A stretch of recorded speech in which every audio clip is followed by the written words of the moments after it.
Because that sucking bee you call mom was effing the entire time. I need a blood test. Cool, I won't deviate from my normal route ever again. You impolite little mer.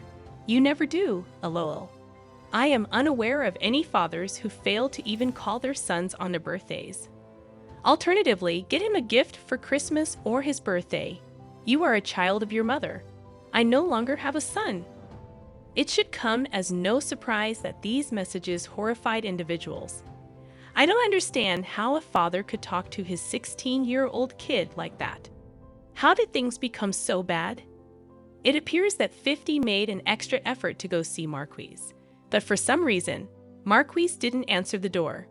We never learned more about it, but it seems like a weird circumstance and perhaps an overreaction. A year later, Shaniqua told the media that 50 hadn't seen his adolescent kid in 2 years. Additionally, 50 people skipped Marquise's high school graduation in May 2014. He reportedly didn't even call on his birthdays. The fact that Shaniqua would go to the media and openly discuss their relationship problems became a recurring subject. 50 asserts that she is crazy, resentful, and deserving of fame and wealth only because they have a child together. The catch to all of this is that she and Marquise were receiving financial support from 50. A lot. $1,300,000 in child support. A ridiculous amount of money, which turned out to be almost $6,700 monthly. Marquise claims that it was insufficient. It costs $6,700 a month. $6,700 a month. Okay. That's not, in my eye, it's not a lot of money. I've seen a lot of money. That's not a lot of money. Not a lot of money, that. The most expensive city in the world right now is New York City. So let's quickly calculate.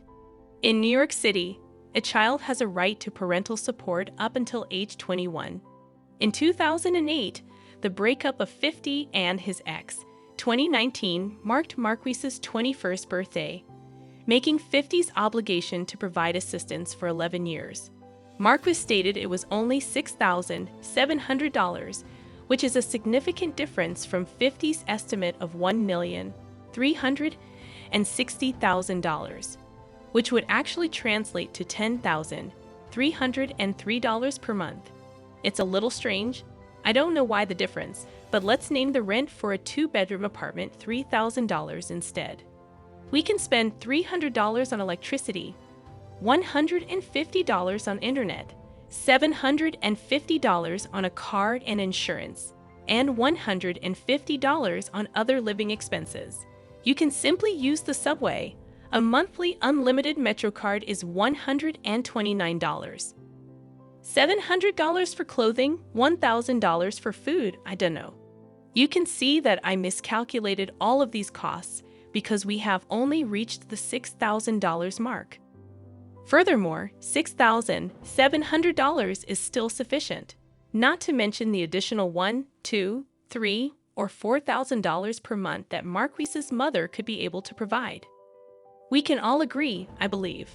Marquise didn't precisely say it wasn't enough money, but $6,700 is enough. Simply put, it wasn't enough to support the lifestyle he had in mind. He's a celebrity, A-list child. Support. I paid $350,000. Your child is not me. Brother. Your child is not me.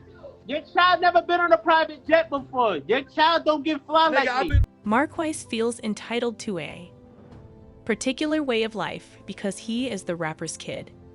He claims to have flown on luxury aircraft, stayed in houses with 13 bedrooms, and visited all 7 continents. Why should he be forced to resume leading an ordinary life? The majority of people describe him as spoiled and entitled, although Marquise disputes that. So when he paints this entitlement shit out in the public, he's entitled. Bro, I could have went to school and flunked out 5-10 years, and I didn't. Because I'm not entitled and I do not care about no bread, bro. And if I really care about some bread, I'll be kissing his ass.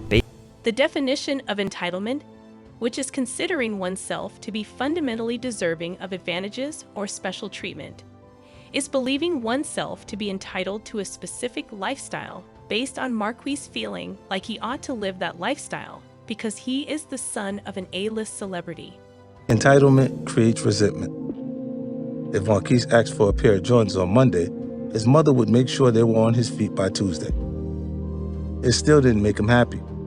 Instead of being excited to rock his new pair of Jordans, all Marquise could think about was all of the retro Jordans he didn't have, all the different flyaways and colors that weren't in his closet. When he should have felt gratification, all he really felt was disappointment.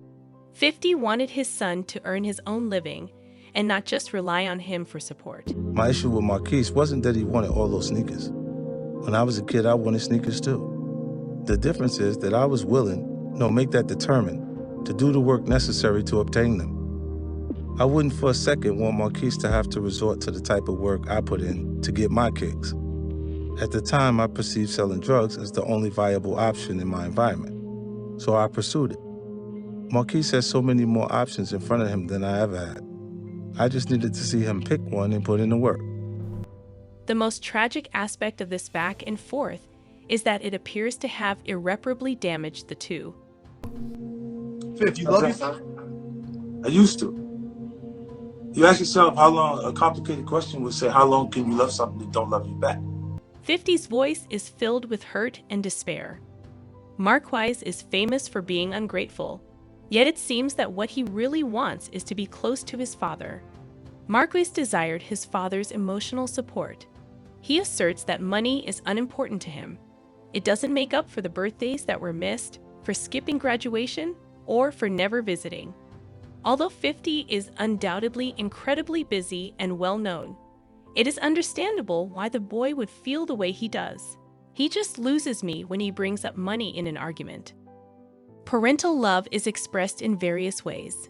Some fathers provide their children more material than emotional assistance. Some people believe that moms should provide their children with emotional support.